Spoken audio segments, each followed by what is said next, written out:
নমস্কার। গল্পের সাথে কিছুক্ষণে আমি প্রিয়াঙ্কা আপনাদের সকলকে স্বাগত জানাচ্ছি। আমরা শুনছি শ্রীমতী সুচিত্রা ভট্টাচার্যের একটি রচনা, পালাবার পথ নেই। এই উপন্যাসের দুটো পর্ব আমাদের শোনা হয়ে গেছে। আজ আমরা শুনব পালাবার পথ নেই এর তৃতীয় পর্ব। আসুন তাহলে এই রহস্যময় উপন্যাসটির তৃতীয় পর্ব আমরা সবাই মিলে শুনে নিই। পরদিনই মিদিশা বাপের বাড়ি ছুটল। অর্চিষ্মানের নতুন জেন টিউনিংয়ের জন্য গ্যারেজে গেছে। স্বামী স্ত্রী একই সঙ্গে মারুতিতে বেরিয়েছিল। পথে পার্ক স্ট্রিটে নেমে গেল অর্চিষ্মান। আজ আবার নিলামের দিন, ডাক শুরু হবে ঠিক 10টায়। তার অন্তত আধ ঘন্টা আগে দোকানে পৌঁছে যাওয়া অর্চিষ্মানের অভ্যাস। বিদিশাকে নামিয়েই রবি দোকানে ফিরে গেল। বিকেল সন্ধে নাগাদ এসে মালকিনকে তুলে নিয়ে যাবে। অনেককাল পর আজ সারাটা দিন মহিমালদার লেনে কাটাবে বিদিশা। শখ করে নয়, মা বাবার প্রতি ভালোবাসার টানেও নয়। বিদিশার আজ অন্য উদ্দেশ্য আছে। কাল অর্কর বাড়ি থেকে বেরিয়ে বিদিশার মনের ভাব অনেক লঘু হয়েছে বটে, কিন্তু নতুন কাঁটাটা খচখচ করে চলেছে বুকের মধ্যে। ফোনের বজ্জাতটা যখন অর্ক নয়, তখন দাদা ছাড়া আর কেই বা হতে পারে। পুরোপুরি চাপমুক্ত হতে গেলে দাদাকে একবার বাজিয়ে দেখা দরকার। তারপর নয় গোটা ব্যাপারটাকে নিছক আড্ডা বলে উড়িয়ে দেওয়া যাবে। চিত্রভানু আর বিদিশার সম্পর্কটা কোনো দিনই খুব সরল নয়। ভাই বোনের বয়সের ফারাক মাত্র 2.5 বছরের, অর্থাৎ প্রায় পিঠোপিঠি। এত কম তফাতে ভাই বোনে একটু আধটু খুনসুটি হয় বটে, তবে পরস্পরের প্রতি তীব্র একটা টানও থাকে। চিত্রভানু আর বিদিশার মধ্যে সেটা একদমই নেই। জন্মের পর খুব বেশি দিন বাবা মার অখণ্ড মনোযোগ পায়নি চিত্রভানু, হয়তোবা সেই জন্যেই। ছোটবেলা থেকেই বোনের ওপর চিত্রভানুর প্রবল হিংসে। কি আজব আজব কাণ্ডই না করত চিত্রভানু ওই ঈর্ষা থেকেই। পুজোয় বোনের এক সেট বেশি জামা কাপড় হয়েছে, সবার অগোচরে বোনের সব ফ্রক কখন ব্লেড দিয়ে চিড়ে রেখেছে চিত্রভানু। পরীক্ষায় বিদিশা ভালো নম্বর পেয়ে এলো। প্রভাকর খুশিতে ডগমগ হয়ে মেয়েকে কলম কিনে দিলেন। পরের দিনই নতুন কলম ভ্যানিশ। লন্ডন ফেরত মামা চমৎকার এক টকিং ডল এনে দিয়েছিলেন বিদিশাকে। 7 দিনের মধ্যে সেই পুতুল মুন্ডু ছেঁড়া অবস্থায় ডাস্টবিনে পাওয়া গেল। প্রভাকর চোরের মারও মেরেছে চিত্রভানুকে, কিন্তু ছেলের স্বভাব বদলাতে পারেননি। উল্টে ছেলে আরও বিগড়েছে। ক্লাস 5-এ উঠে নাচ শেখার ক্ষণস্থায়ী শখ হলো বিদিশার। বেলতলার এক নাচের স্কুলে প্রভাকর মেয়েকে ভর্তি করে দিলেন। আহ্লাদ করে মেয়ের জন্য দামি ঘুঙুর কেনা হলো। প্রতিদিন ঘুঙুরের একটি করে ঘণ্টি ছিঁড়ে রাখত চিত্রভানু। একজন বুড়ো মাস্টারমশাই বাড়ি এসে পড়াতেন ভাই বোনকে। একদিন বুঝি তিনি বলেছিলেন, চিত্রভানুর থেকে বিদিশার মাথা অনেক সাফ। ব্যাস, বুড়ো মানুষটার চপ্পলই আর খুঁজে পাওয়া গেল না। বোনকে হিংসে করতে করতেই চিত্রভানু বুঝি লেখাপড়ায় আরও তলিয়ে গেল। মাধ্যমিকে মেরিকুইটে 2 দাঁড়ি, হায়ার সেকেন্ডারিতে টাইটুয়ে পাস। কলেজের গণ্ডিটা তো আর উতরলই না। চিরকালই যত রাজ্যের ওচা ছেলেদের সঙ্গে ভাব, এখনো তারাই চিত্রভানুর দুনিয়া। এমন দাদাকে মনে মনে একেবারে ক্লিনচিট কি করে দেয় বিদিশা? যে 1 চাইতে পারে সে 10ও চাইতে পারে, যে 10 চাইতে পারে 50 চাইতে তার বা বাধা কোথায়? সঙ্গগুণে হিংসুটে দাদার লোভের মাত্রা কোথায় পৌঁছেছে বিদিশা কি তার পুরোপুরি হদিশ রাখে? আজ অবশ্য বাপের বাড়ি আসার পেছনে বিদিশার এক অন্য গূঢ় অভিপ্রায়ও আছে। সেটি ক্রমশ প্রকাশ্য। যথারীতি হাট দরজা দিয়ে ঢুকেই বিদিশা দেখল প্রভাকর চৌকিতে আছোয়া হয়ে খবরের কাগজ পড়ছেন। ঠোঁটে জ্বলন্ত সিগারেট, লম্বা ছাই এই বুঝি খসে পড়ে। বয়স এখনও 60 ছোঁয়নি প্রভাকরের, দেখে কিন্তু 70 বলে ভ্রম হয়। খয়াটে চেহারা, লম্বাটে মুখ, ফর্সা রং জ্বলে তামাটে। মাথার চুল প্রায় সব পাকা। একসময় মোটামুটি রূপবান ছিলেন, এখন তার কিছুই অবশিষ্ট নেই, একমাত্র খাড়া নাকটি ছাড়া। মেয়েকে অসময়ে দেখে প্রভাকর ধর্মড়িয়ে উঠে বসলেন। মুখ উজ্জ্বল হাসিতে ভরে গেল। শুরু হয়ে গেল হইচই। নিজেই হাতে চাদর টান টান করছেন, চেয়ার ঝাড়ছেন, টুল সরাচ্ছেন। ভারতীও ছুটে এলেন। মেয়ে গোটা দিন থাকবে শুনে তারও মুখে হাসি ধরে না। প্রায় সঙ্গে সঙ্গে চা বিস্কুটও এসে গেল, চানাচুর চিড়ে ভাজাও। বাবা মার শশব্যস্ত আপ্যায়ন দেখে বেশ মজা লাগছিল বিদিশার। যেন সে এই ঘোষবাড়ির মেয়েই নয়, ছিলও না কোনো দিন। যেন রুদ্রবাড়ির মহিমান্বিত বউ হঠাৎ এসে ধন্য করে দিয়েছে মহিম হালদার লেনের এই পরিবারকে। আদর অভ্যর্থনায় পান থেকে চুন খসলে বুঝিবা এদের ফাঁসি বা দ্বীপান্তর হয়ে যাবে। এইটুকু দূরত্ব থাকা এখন বোধহয় ভালো। বেচারার দল। বিদিশা ঘাড় ঝাঁকিয়ে জিজ্ঞাসা করল, দাদাকে দেখছি না, সে কোথায়? প্রভাকর গম্ভীর হলেন। নবাব পুত্তুর এখনো শয্যা ছাড়েনি। ভারতী তাড়াতাড়ি বলে উঠলেন, আহা, কাল শুতে অত রাত হলো। কেন রাত হলো? কেন রাত করে ফেরে? বারে, বলল না কোন এক বন্ধুর জ্যাঠা মারা গেছে, শ্মশানে গেছিল। শাক দিয়ে ভাঁজ ঠেকো না, অন্যদিন বুঝি সন্ধেবেলা ফেরে। প্রভাকর মেয়ের দিকে ফিরলেন। তোর মা, এই তোর মাই হচ্ছে যত নষ্টের মূল। লাই দিয়ে ছেলেটাকে একেবারে গোল্লায় পাঠালো। আমাদের বংশে আর একটাও অমন লক্ষ্মী ছাড়া জন্মায়নি। তুমি খালি ওর দোষই দেখো। ভারতীর মুখ ভার। গুণও আছে বুঝি হারামজাদার? কি গুণ? মরা বাবা? কার পিসি হাসপাতালে খাবি খাচ্ছে তার জন্যে দৌড়ে বেড়ানো? অন্যের উপকার করার দোষ? ওরকম ঘরেরটি খেয়ে বোনের মোষ তাড়িয়ে বেড়াতে অনেকেই পারে। হারামজাদাকে বলে দিও প্রভাকর ঘোষ আর ওই দামড়ার নাদা ভরাতে পারবে না। সে যেন নিজের বন্দোবস্ত নিজে করে নেয়। নিয়ম মাফিক বাগবিতণ্ডা হলো কিছুক্ষণ, থামলেও এক সময়। কথা হচ্ছে টুকটাক, এলোমেলো। দীননাথ নিজে ধূমপায়ী না হয়েও বেআইয়ের জন্য এক প্যাকেট দামি সিগারেট পাঠিয়েছেন। বিদিশার হাত থেকে প্যাকেটটা নিয়ে প্রভাকর উল্লাসিত, উল্টে পাল্টে দেখছেন। ভারতী রান্নাঘরে চলে যেতেই প্যাকেট খুলে রাজা মাপের সিগারেট ঠোঁটে ঝুলিয়েছেন প্রভাকর। ধরিয়ে তৃপ্তির ধোয়া ছাড়ছেন।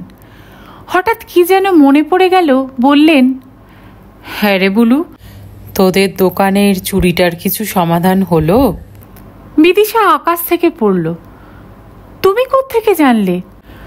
অর্চিষ্মানের কাছ থেকে। আমি তো পরশু দুপুরে তোদের নিলাম ঘরে গেছিলাম। অর্চিষ্মান বলেনি? না তো। তাহলে বোধহয় ভুলে গেছে, কাজকর্মে থাকে। প্রভাকর যত্ন করে অ্যাস্ট্রেতে ছাই ঝাড়লেন। অফিসের এক কলিগকে নিয়ে গেছিলাম বুঝলি, পুরনো শোকেস কিনতে চায়। বললাম আমার জামাইয়ের দোকানে চলো। তা গিয়ে দেখি এক পুলিশ অফিসার বসে আছে। সে উঠে যেতেই কথায় কথায়, অর্চিষ্মান খুব চাপা আছে না রে, কিছু ভেঙে বলতে চায় না। বিদিশা ঈষৎ আনমনা। টাকা পয়সা তো শুনলাম তেমন কিছু নেয়নি, এত থানা পুলিশ করছে কেন? সেদিন যা সিরিয়াস মুখে দারোগাটার সঙ্গে কথা বলছিল, অন্য আর দামি জিনিস গেছে নাকি? জানি না তো। ভারতী আবার দরজায় কি যেন ইশারা করছে প্রভাকরকে। সঙ্গে সঙ্গে উঠে পড়লেন প্রভাকর। তুই একটু বস, আমি চট করে ঘুরে আসছি। কোথায় যাচ্ছ? এই যাবো আর আসবো। বাজার যাচ্ছ? ধরা পড়া মুখে হেসে ফেললেন প্রভাকর। বিদিশা আলগাভাবে বলল, থাক না বাবা, যা আছে তাই না হয়। প্রভাকরের হাসি আরও চওড়া হলো। আরে দূর, তোরনারে, আমরাও আজ একটা স্পেশাল খাওয়া দাওয়া করব না? কি খাবি বল? ইলিশ না চিংড়ি, মুরগি না মাটন? সে তোমার যা ইচ্ছে। ভেতরে চলে গেলেন প্রভাকর। চাপা স্বরে কি যেন কথা হচ্ছে ভারতীর সঙ্গে, ঠিক শুনতে পাচ্ছিল না বিদিশা। মিনিট কয়েকের মধ্যেই পাঞ্জাবি চড়িয়ে থলি হাতে প্রভাকর বেরিয়ে গেলেন। ভারতী মশলা বাটতে বসে গেছেন। তার সঙ্গে আরও দু একটা কথা বলে চিত্রভানুর ঘরে এলো বিদিশা। চিত্রভানু জেগেই ছিল। বোনের আবির্ভাবেও কোনো হেলদোল নেই। শুয়ে শুয়েই আড়মোড়া ভাঙছে। শুয়ে শুয়ে মন্তব্য ছুড়ল, আজ এখানে বডি ফেলে দিলি? বিদিশা মুখ টিপে বলল, বাপের বাড়ি আসাকে বডি ফেলে বলে বুঝি? ছোট্ট হাই তুলল চিত্রভানু। ভালো ভালো, আরও কিছু ধসিয়ে যা। মিস্টার প্রভাকর ঘোষ হার হাইনেসের বাপ হওয়ার ঠেলা বুঝুক। মানে? বাবা মার ডায়লগটা শুনতে পাসনি নাকি? ওই সময় কানের পর্দা মোটা হয়ে যায়। বিদিশার চোখ বড় বড়। সত্যি শুনতে পাইনি রে। চিত্রভানু কথাটা বিশ্বাস করলো বলে মনে হলো না। উঠে বসেছে তক্ত বসে। এ ঘর একসময় বিদিশার দখলে ছিল। হাত বদল হওয়ার পরে এ ঘরের এখন আর সামান্যতম শ্রী সৌষ্ঠবও নেই। যত্রতত্র জামা প্যান্ট ছড়ানো, মেঝেই পোড়া সিগারেটের টুকরো, ছোট টেবিলে ছোড়াখোড়া কাগজের জঙ্গল, তার ওপরে ফাটা একটা আয়না। সদ্য খুঁট খোলা মশারি স্তূপ হয়ে আছে বিছানার কোণে। তারই মধ্যে থেকে হাতড়ে হাতড়ে একটা টি শার্ট বার করলো চিত্রভানু। খালি গায়ে টি শার্টটা চড়াতে চড়াতে বলল, আজ মাসের কত তারিখ খেয়াল আছে? 29। বাবার পকেট ঢুঢু, এখন ধার করতে ছুটলো তোকে খাওয়াতে।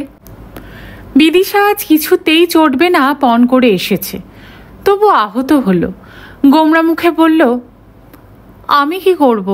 আমি কি বাবাকে জোর করে পাঠিয়েছি? তোর এরকম দুম করে হাজির হওয়াটাই তো জোর করা। আমি এসেই চলে গেলে তুই খুশি হতিস? তোর বাপের বাড়ি, তুই ইচ্ছে করলে আসবি না। আমি খুশি অখুশি হওয়ার কে? আমি শুধু অন্য হিসাব করছি। কি হিসেব? 50-এর সঙ্গে আরও কিছু প্লাস হলো। এটা অবশ্য পাড়া থেকেই ম্যানেজ করবে, হয়তো বিনা সুদেই। বলতে বলতেই গলা তুলে চায়ের হুকুম ছুড়ল চিত্রভানু। বিদিশাকে পুরোপুরি অবজ্ঞা করে অলস পায়ে ছোট ঘরে এলো। চোখের সামনে কাগজ মেলে চৌকিতে বসেছে। বিদিশা প্রাণপণে মাথা ঠান্ডা রাখল। এসেছে পিছন পিছন। তোকে একটা কথা বলবো দাদা?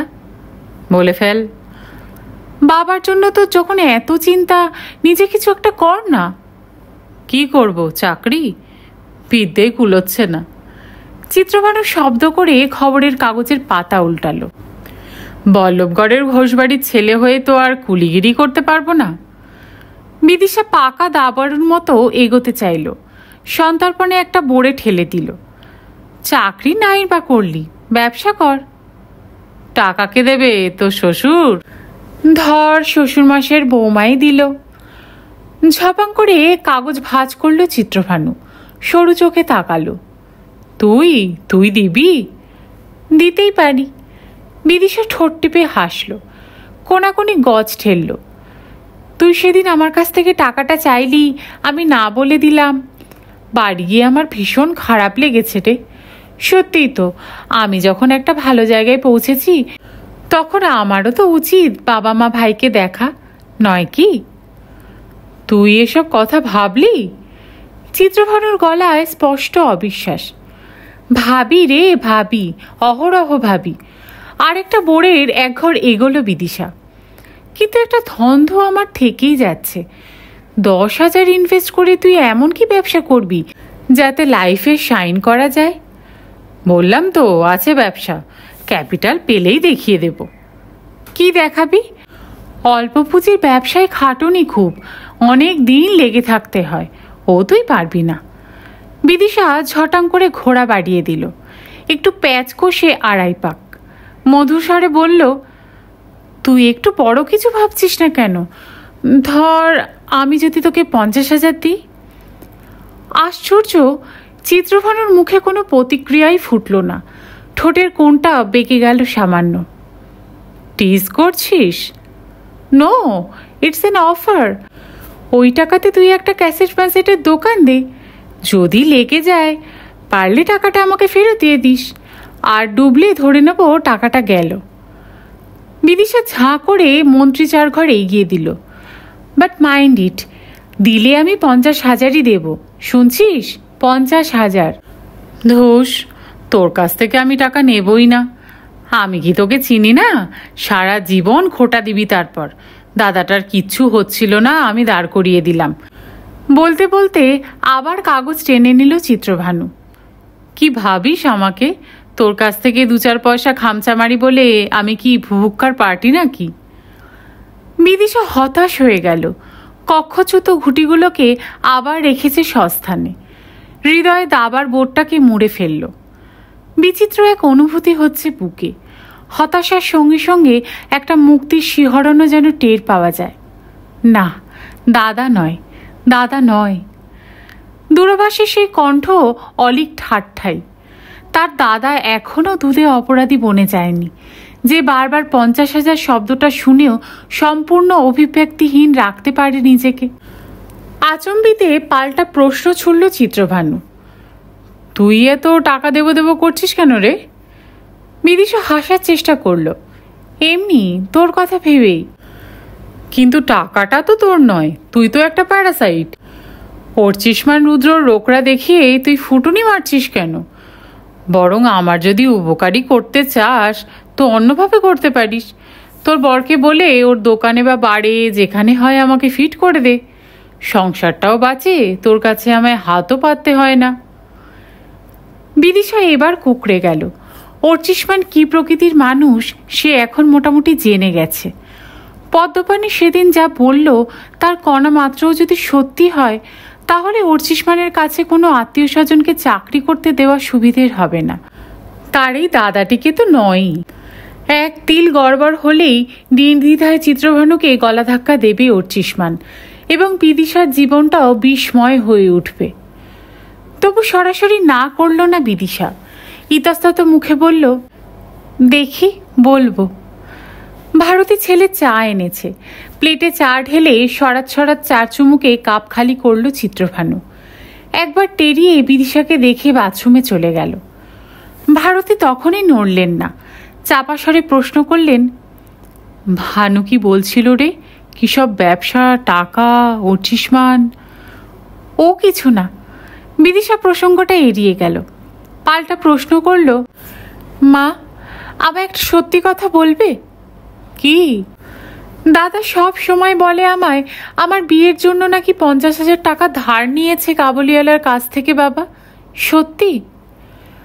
ভারতীর মুখ পাংশু হয়ে গেল। বিড়বিড় করে বললেন, উফ, ভানুকে নিয়ে আর পারি না। তার মানে দাদা ঠিকই বলে? হ্যাঁ, মানে ও নিয়ে তুই কিছু ভাবিস না বলু। কত বড় একটা দায় উদ্ধার হয়ে গেছে আমাদের। তাছাড়া টাকা শোধের বন্দোবস্ত হয়ে গেছে। কোত্থেকে হলো?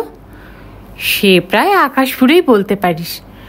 ভারতের মুখে অনাবিল হাসি। বল্লভগড়ে তোর বাবাদের অনেক জমি জমা ছিল না? সেইগুলোই কিছু বিক্রি হচ্ছে। বেশ কয়েক লাখ টাকার জমি। জ্ঞাতি গোষ্ঠীতে ভাগ হয়েও তোর বাবার হাতে 50,000 মতো আসবে।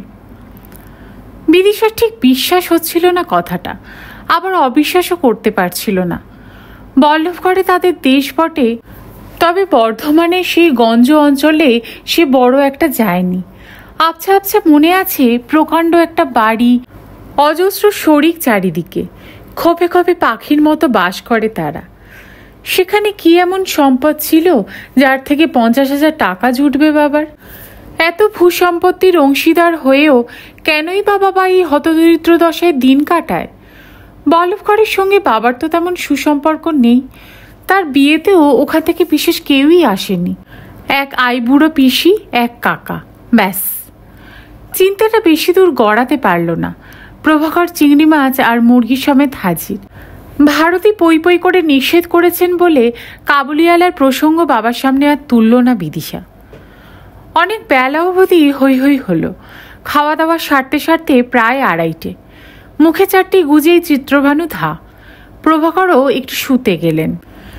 মাকে কাটিয়ে কুটিয়ে বিদিশা দাদার ঘরে এলেও একটু গড়ানোর বাহানা করে। এই বেলা আরও একটা কাজ সেরে ফেলতে হবে, আসল কাজ। নিঃস্বারে দরজায় ছিটকিনি তুলল বিদিশা। মেঝেয় বসে তক্তপোষের তলা থেকে টেনে বার করলো একটা কালো ট্রাঙ্ক। বিদিশার নিজস্ব তরঙ্গ, স্মৃতির ঝাঁপি। ট্রাঙ্ক খুলেই বিদিশার বুক ধক করে উঠেছে। ভেতরে শুধু গাদা গাদা পুরনো কাপড়। তার নিজস্ব ছোট্ট বাক্সটি কোথাও নেই। দরজা খুলে বিদিশা চেঁচিয়ে রাখল, মা, মা। সাড়া পেতে বুঝি সময় লাগলো। পাশের ঘর থেকে হাই তুলতে তুলতে এসেছেন ভারতী। কি হলো, তুই শুসনি? বিদিশা উত্তর দিল না, অস্থিরভাবে মাথা ঝাঁকালো। আমার সব জিনিসপত্রগুলো গেল কোথায়? কি জিনিস? আমার জিনিস আমার ট্রাঙ্কে যা ছিল। ও, তোর পুরনো সালোয়ার কামিজ? ও তো তুই আর পরবি না। ভারতী একগাল হাসলেন। ওগুলো আমি সব সাবিত্রীর মেয়েকে দিয়ে দিয়েছি, পড়ে পড়ে নষ্ট হওয়ার থেকে গরিব মানুষ পড়ে বাঁচুক। আর আমার কাঠের বাক্সটা? ওতে তো শুধুই ছোট গয়না, ও তোর আর কি কাজে লাগবে? মানে ওটা দিয়ে দিয়েছ? বিদিশা এক সেকেন্ড থমকালো। আমার অত সব শখের গয়না। না রে বাবা, ওটা আছে, যত্ন করে তোলা আছে। কোথায়? আলমারিতে। নিয়ে এসো তো বাক্সটা, গয়নাগুলো একটু দেখবো। ভারতে যেন সমান বিস্মিত। কোটিপতি মেয়ে এখন সর্বাঙ্গ সোনামরা হয়ে থাকতেই পারে, তবু এই তুচ্ছ নকল গয়নার ওপর টান এখনো মরেনি বুঝি এ কথা ভেবেই। বাক্সটা আনতেই বিদিশা ছো মেরে হাতে নিয়ে নিল। ওয়ালনাটের বাক্স, গায়ে সুন্দর কাশ্মীরি কারুকাজ, দৈর্ঘ্যে প্রস্থে কোনো দিকেও ফুটখানেকের বেশি হবে না।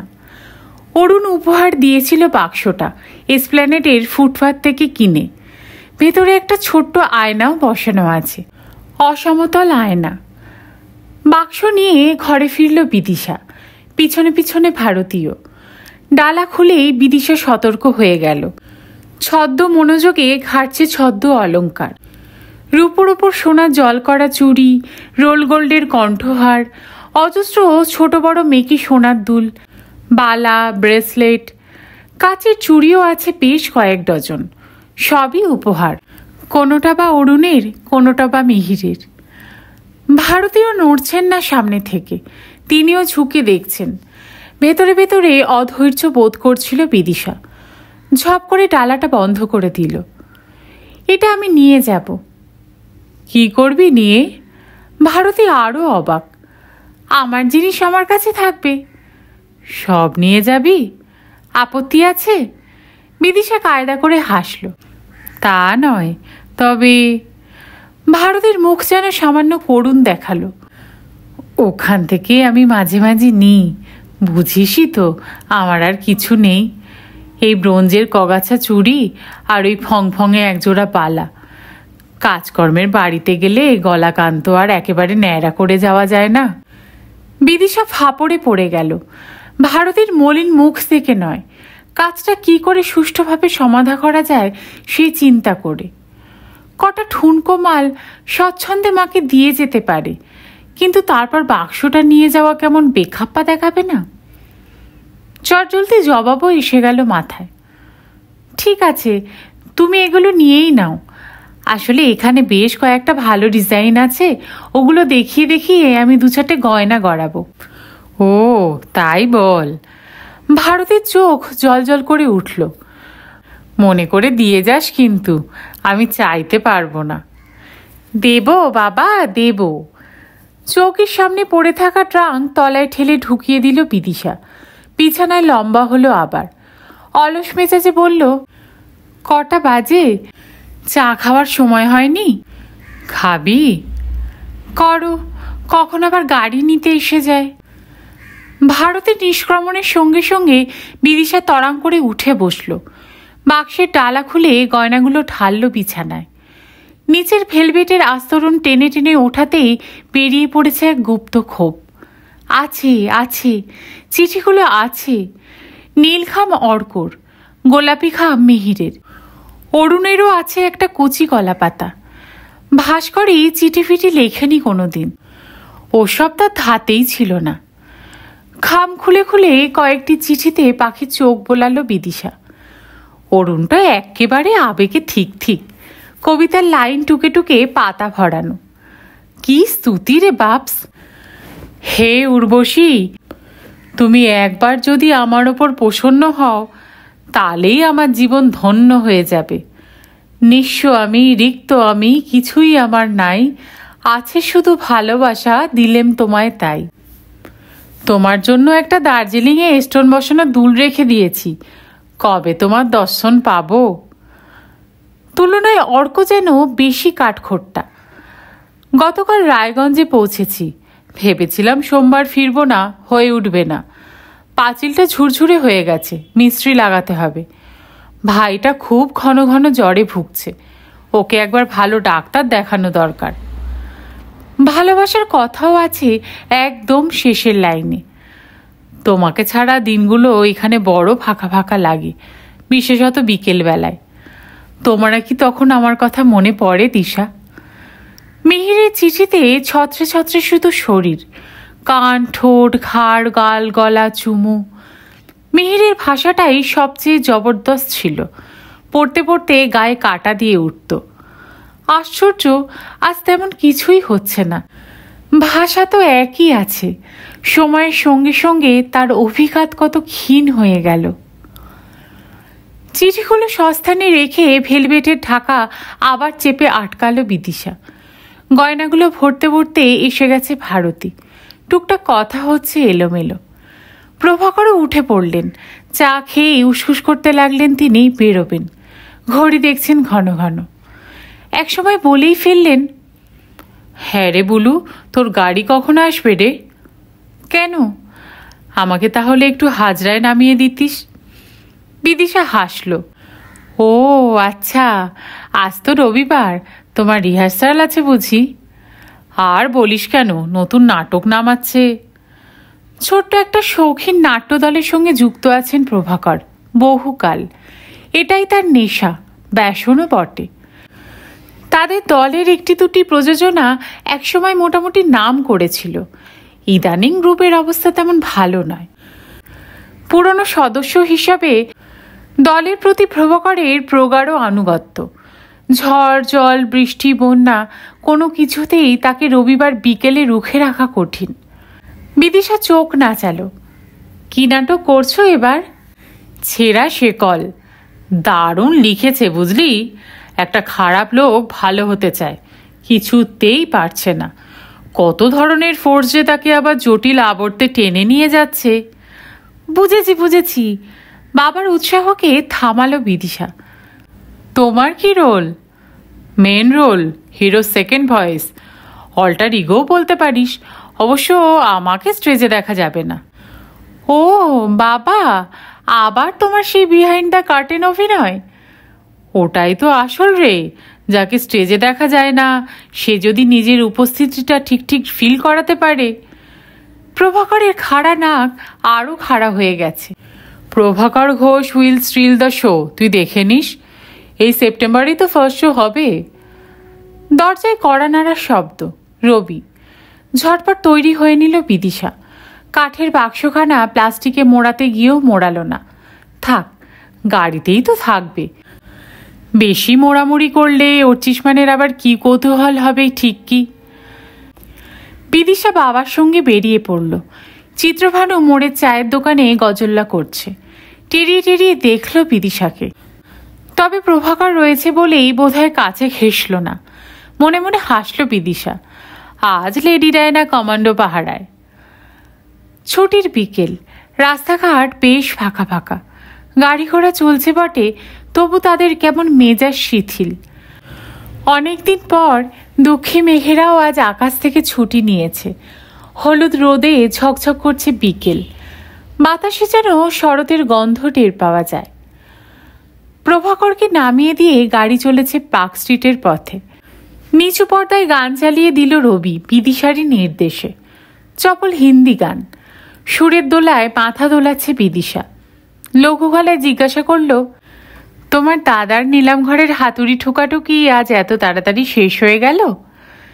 রবি বাড়ির পুরনো ড্রাইভার হলেও কথা বলে অত্যন্ত কম। সংক্ষেপে জবাব দিল, আগে শেষ হয়নি তো। মানে এখনো নিলাম চলছে? আগে হ্যাঁ। খুব ভিড়? আগে হ্যাঁ। তাহলে এত তাড়াতাড়ি গাড়ি পাঠালো কেন? রবি নিরুত্তর। বিদিশা মনে মনে একটু বিরক্তই হলো। নিলাম ঘরের ভিড়ভাট্টায় যাওয়া তার একদমই পছন্দ নয়। মাস কয়েক আগে একবার নিলামের দিন গিয়েছিল বিদিশা নেহাতি কৌতূহলের বশে। মিনিট 5-10 থাকার পরই এমন মাথা ধরে গেল, 2121, 2323, 2525, 2500 অসহ্য। আজ হয়তো তেমনটা নাও হতে পারে। হয়তো আন্দাজ করেই গাড়ি পাঠিয়েছে অর্চিষ্মান। সে পৌঁছতে পৌঁছতেই ডাক শেষ হয়ে যাবে। কিন্তু তারপরে কি সঙ্গে সঙ্গে অর্চিষ্মান উঠবে? নিজেই তো বলে আফটার অকশন হাজারো বখেরা থাকে। অর্থাৎ কিনা এখন গিয়ে হট হয়ে বসে থাকো, কখন বাবু উঠবেন। আজ অবশ্য অর্চিষ্মান বাড়ির কাজ দেখতে ঢুকবে না, জলদি জলদি ফিরবে, তাকে কথা দিয়েছে। তবুও টুকিটাকি কিছু মার্কেটিং সেরে গেলে কেমন হয়? বুধবার অর্চিষ্মানের ভাগ্নির জন্মদিন, তার জন্য তো কিছু একটা কিনতেই হবে। নিজেরও কয়েকটা কসমেটিক্স দরকার, 3-4টে শেডের লিপস্টিক, একটা ব্লাশ অন। বুধবার ননদের বাড়িতে পার্টির জন্য একটা ডিপ ব্লু আইশ্যাডো কিনলে কেমন হয়? বিদিশা যদিও আলাদা করে রূপটানের কোনো প্রয়োজন নেই, তবু নানা রকম প্রসাধনী ব্যবহার করতে বিদিশার মন্দ লাগে না। যা ভাবা তাই কাজ। বিদিশা হুকুম ছুড়ল, সঙ্গে সঙ্গে গাড়ির অভিমুখ ঘুরে গেছে ক্যামাক স্ট্রিটের দিকে। আলো ঝলমল সুসজ্জিত এক মার্কেটিং কমপ্লেক্সের দরজায় এসে থামল গাড়ি। দোকানে দোকানে ঘুরছে বিদিশা। মূল জিনিস কেনার আগে বেশ খানিকক্ষণ উইন্ডো শপিং সারল। এও সুখ, চোখের আরাম। দেখতে দেখতে একখানা দামি শিফন কিনে ফেলল।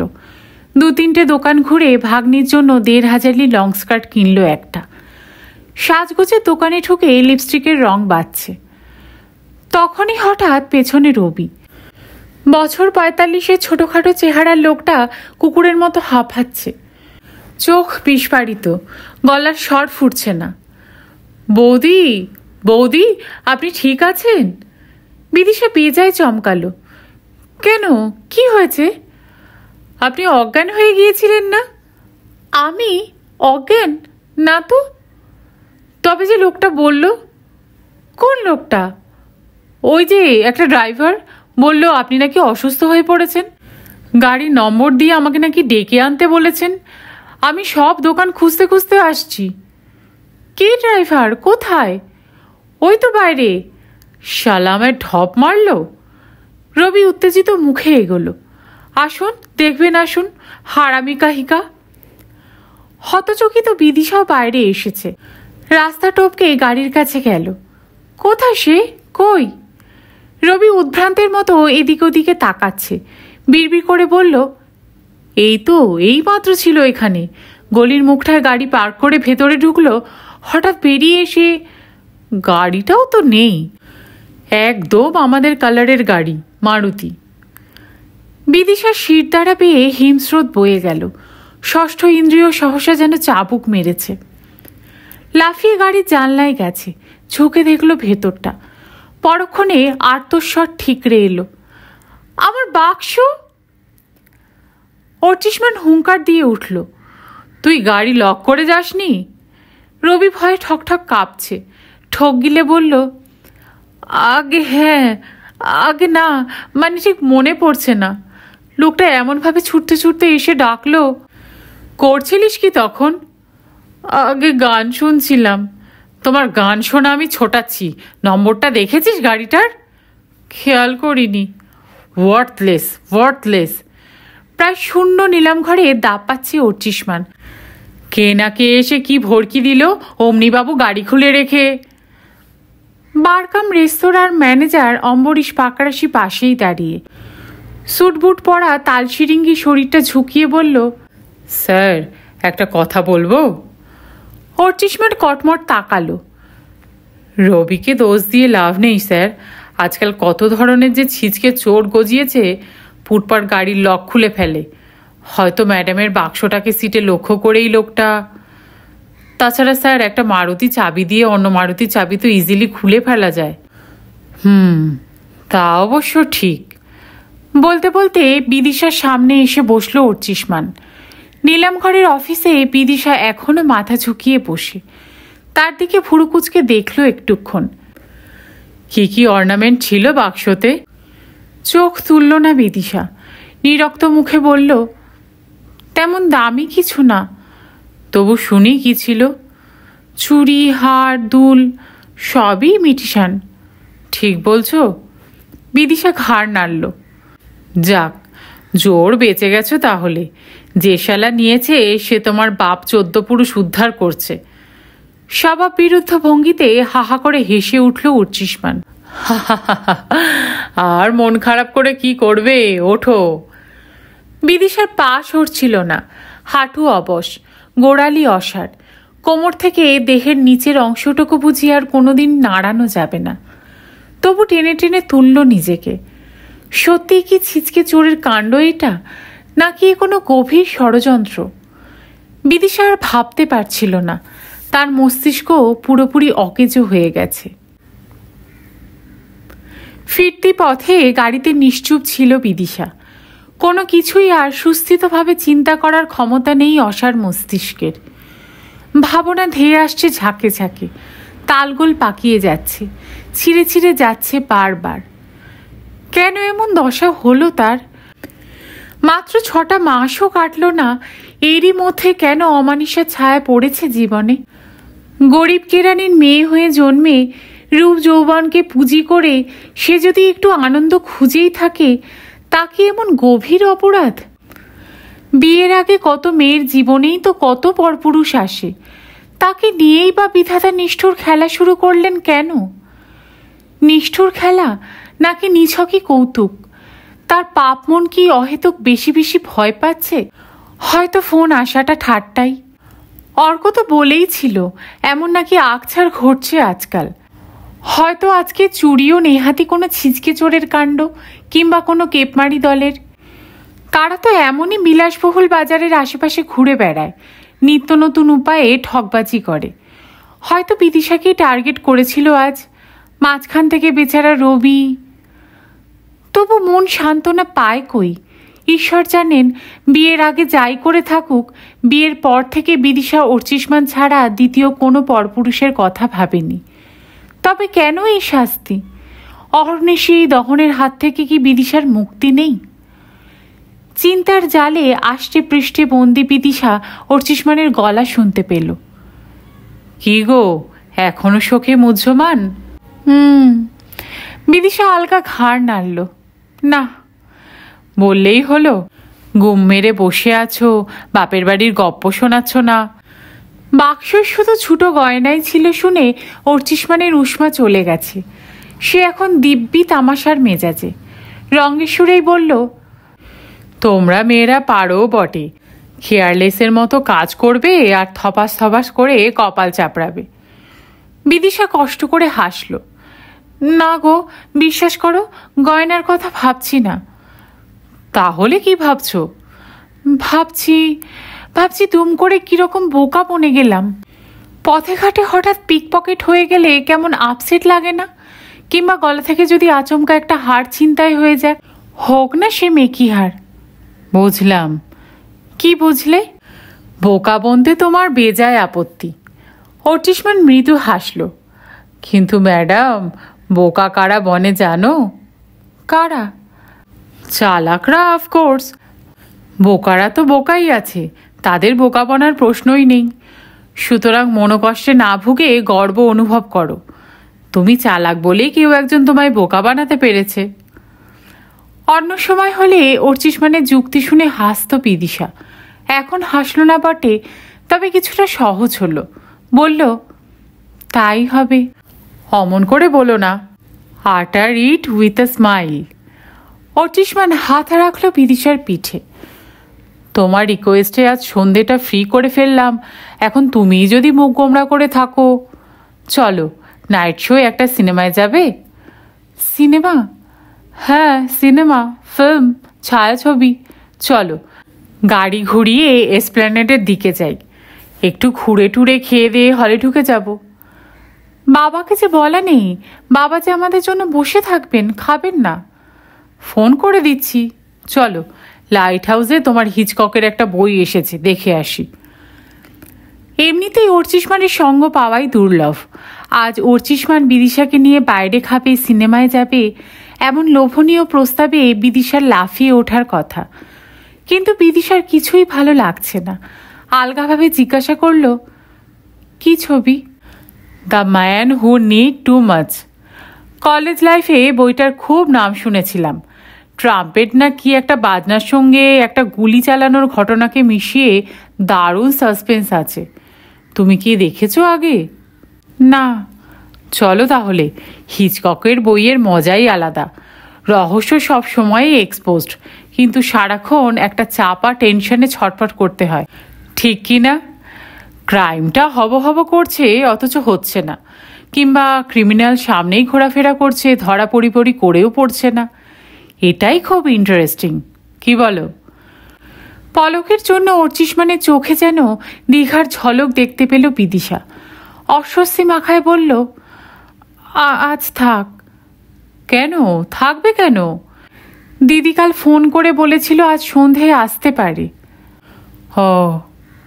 অর্চিষ্মানের উচ্ছ্বাস নিভে গেল। মুখ ঘুরিয়ে রাস্তা দেখছে। পার্ক সার্কাস ছাড়িয়ে বাইপাস অভিমুখে ছুটছে গাড়ি।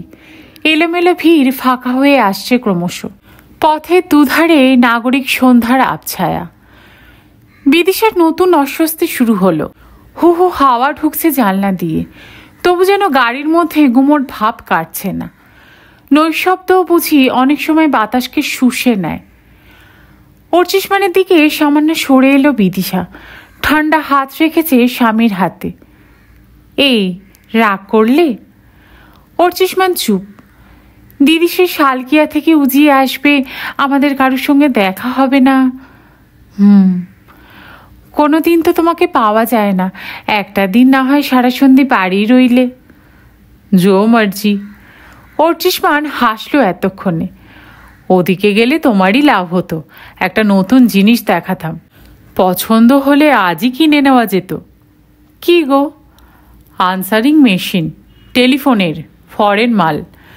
আমার এক কাস্টমারের শোরুমে এসেছে। শুধু মেসেজই রেকর্ড হয় না, কেউ রিং করলেই তার নাম্বার সঙ্গে সঙ্গে মেশিনে উঠে যায়, আর ভয়েস তো টেপ করাই যাবে। তাই? চকিতে বিদ্যুৎ ঝলসে উঠেছে বিদিশার মাথায়। যদি লোকটা আবার ফোন করে, তার হদিস তাহলে পাওয়া যাবে, গলাও তুলে রাখা যাবে টেপে। তাহলে তো লোকটা নিজেকে আর লুকিয়ে রাখতে পারবে না। সঙ্গে সঙ্গে আর এক চিন্তা এসে হাড়হিম করে দিল বিদিশার। লোকটা যদি তার অনুপস্থিতিতে ফোন করে, তখনও তো নাম্বারটা উঠে থাকবে। যদি অর্চিষ্মানের চোখে পড়ে যায়? অর্চিষ্মান কাঁধ ঝাঁকালো। কি চাই নাকি? বিদিশা ঠোক গিলল। আমাদের ও মেশিন কি দরকার? তোমার বিজনেস ফোন তো বেশি সেলুলারেই আসে, কচিত কখনো হয়তো দু চারটে, সেও তো সকাল নয় রাতে, তখন তো তুমি বাড়িতেই থাকো। আমার জন্য বলছি না, তোমারই লাভ হতো। আমার? কেন? কোনো উড়ো ফোন আসলে ধরে ফেলতে পারবে। আমার উড়ো ফোন আসবে কেন? বিদিশার তালু শুকিয়ে গেল। সে কি, দেশের ফোন রোমিওরা কি মরে গেছে? অ্যাম আই টু বিলিভ তোমার মতো সুন্দরীকে কেউ কখনো ডিস্টার্ব করে না? অতি কষ্টেই উত্তেজনা চাপল বিদিশা। স্বর স্বাভাবিক রাখতে গিয়ে গলাটা ঘড়ঘড়ে হয়ে গেল। উল্টোপাল্টা ফোন এলে আমার পাত্তা দিতে ভারী বয়েই গেছে। কেউ যদি বারবার জ্বালাতন করে, তাও জানতে ইচ্ছে করবে না? আমারও তো কৌতূহল নেই। তাহলে থাক, কিনো না। কথায় কথায় বাইপাস বেয়ে লবণ হ্রদ উপনগরীতে ঢুকে পড়েছে গাড়ি। বর্ষার রাস্তায় প্রচুর খানাখন্দ, পথ বাতিগুলো সব জ্বলছে না। কিছু কিছু আলো ঢাকা পথ পড়ে আছে গাছের আড়ালে। রবি বেশ সামলে সুমলেই গাড়ি চালায়, তাও ঘটাং ঘটাং লাফাচ্ছে ইস্পাত নীল মারুতির লঘু তনু। অন্ধকার ঘন হচ্ছে অন্দরে। নিজের ভেতরেই নিজে সংকুচিত বিদিশা বাড়ি ঢুকে দেখল অর্চনা আর ভূষণ এসে গেছে। দক্ষিণের বারান্দায় বসে কথা বলছে দীননাথের সঙ্গে। কি এক বিভৎস অ্যাক্সিডেন্ট হয়েছে হাওড়া ব্রিজে। একটা ট্যাক্সি কিভাবে থেতলে দিয়েছে এক যুবককে, তারই বিশদ বর্ণনা দিচ্ছে ভূষণ সাড়ম্বরে। বিদিশাকে দেখে ভূষণ আবার প্রথম থেকে শুরু করতে যাচ্ছিল। অর্চনা বলল, থাক, বাচ্চা মেয়েটার সামনে আর ওসব বলতে হবে না। বিদিশা জিজ্ঞাসা করল, তোমরা চা খেয়েছো দিদি? তোর শ্বশুরমশাই খেতে দিল কই? আধ ঘন্টা ধরে বসে আছি, খালি বলছে একটু বস, এক্ষুনি আমার বেটি এসে পড়বে। ভূষণ বলল, একদিক দিয়ে ভালোই হয়েছে, সুমিতের সার্ভ করা চায় আমি টেস্ট পাই না, অন্তত বিদিশা আসার পর থেকে। ভূষণের সরস মন্তব্যে অর্চিষ্মান যেন তেমন প্রীত হলো না। একটা দুটো নিয়ম রক্ষার কথা বলে চলে গেছে নিজের শিবিরে। বিদিশা চা জলখাবার সাজিয়ে টেবিলে ডাকলো সকলকে। বসতে বসতে অর্চনা জিজ্ঞাসা করলো, তোরা তাহলে বুধবার কখন আসছিস? স্মিত মুখে বিদিশা বলল, যখন তোমার ভাইয়ের সময় হবে। বুধবার তো নিলাম ঘর বন্ধ, দুপুরেই সবাই চলে আয় না, তোরা তো একদমই যাস না। তাও ভাগ্নির নাম করে 9 ঘন্টা বেশিই কাটিয়ে এলি। দেখি দেখি নয়, অবশ্যই যাবি। বাবলু পরে যায় যাক, তুই আর বাবা আগে চলে যাবি। মুন্নি না হলে খুব দুঃখ পাবে। দিনরাত চায়ের কাপটা টানতে টানতে বললেন, আমাকে বাদ দে না খুকি, অদ্দূর ঠেঙিয়ে যাওয়া আমার আজকাল তো আর পোষায় না রে। বাজে কথা বলো না তো বাবা, গান শুনতে রোজ হিল্লি দিল্লি ছুটছ, মেয়ের বাড়ি যেতেই যত আলিস্যি। ভূষণ ফুট কাটল, আপনার একমাত্র নাতনি এবার পঞ্চদশী হচ্ছে, এই অকেশনটা মিস করবেন না বাবা। পার্টিটাও এবার খুব জম্পেস দিচ্ছি, প্রায় 100 ইনভাইটেড। 150 জন্মদিনে? হ্যাঁ তা তো হবেই, মুন্নিরই বন্ধু আসছে 50 স্কুল, পাড়া, নাচের ক্লাস, কিছু টিচারও আছে। তারপর ধরুন আপনার ফ্যাক্টরি স্টাফেরা, লোকাল সার্কেল, বন্ধুবান্ধব, আত্মীয় স্বজন আপনারা আছেন। এ কিন্তু অপচয়। দিনরাত গজগজ করছেন, নিজেই বলো ব্যবসার হাল ভালো নয়। ব্যবসার ওঠা পড়ার জন্য আমোদ আহ্লাদ কি থেমে থাকবে বাবা? ভূষণের কথার মধ্যে যথারীতি কেয়ারফ্রি ভাব। বয়স বছর 40, রীতিমতো রূপবান, পোশাক আশাকেও দেখুন দাঁড়িয়ে আছে। অর্চনার সঙ্গে একই কলেজে পড়তো ভূষণ, একই ক্লাসে। অর্চনার গোলগাল মোটাসোটা চেহারা গিন্নি গিন্নি হয়ে গেছে বটে, ভূষণ এখনও দিব্যি লক্কা পায়রা। দিনরাতের সঙ্গে মেয়ে জামাইয়ের কথোপকথনের মাঝে ফিরে এসেছে অর্চিষ্মান, ধরাচুরো ছেড়ে পাজামা পাঞ্জাবিতে শোভিত হয়ে। তাকে দেখা মাত্র ভূষণের আলাপের বিষয় বদলে গেল। নতুন একটা ব্যবসার মতলব এসেছে ভূষণের মাথায়, চাল রপ্তানি করবে বাংলাদেশে। তারই লাভ ক্ষতির সম্ভাবনা নিয়ে আলোচনা শুরু হলো অর্চিষ্মানের সঙ্গে। নামেই আলোচনা, কথা বলছে ভূষণ একাই। অর্চিষ্মান শুধু ঘাড় নাড়ছে মাঝে মাঝে। ব্যাংক, ওভারড্রাফট, এলসি, প্যাকেজিং, আরও যে কত শব্দ ফুটছে ভূষণের মুখে। বিদিশার ক্লান্ত লাগছিল। একসময় টুক করে সরে এলো নিজের ঘরে, শাড়ি বদলালো, মুখ হাত ধুলো, গায়ে কপালে অ্যাস্ট্রিনজেন্ট মাখল। আয়নার সামনে দাঁড়িয়ে দেখছে নিজেকে। হঠাৎ হঠাৎ ধকধক করে উঠছে বুক। বেশ তো ছিল বাক্সটা, কেন যে মরতে আজ মার কাছ থেকে নিতে গেল? ও বাড়িতেও তো পুড়িয়ে দিতে পারতো চিঠিগুলো, মাকে কিছু একটা ভুজুং ভাজুং দিয়ে দিলেই হতো। কি ম্যাডাম, আপনাদের আজকাল নাকি খুব চুরিমারি হচ্ছে? হঠাৎই আয়নায় ছায়া। ভূষণ একেবারে ঘরে ঢুকে পড়েছে। রীতি সহবতে ধার ধারে না লোকটা। জিজ্ঞেস না করেই অবলীলায় বিদিশার ঘরে চলে আসে। ভাবটা এমন যেন এ বাড়ির প্রতিটি ইট কাঠ দেয়ালে তারও একটা অধিকার আছে। বিরক্ত ভাবটা প্রকাশ করল না বিদিশা, আলগোছে হাসল একটু।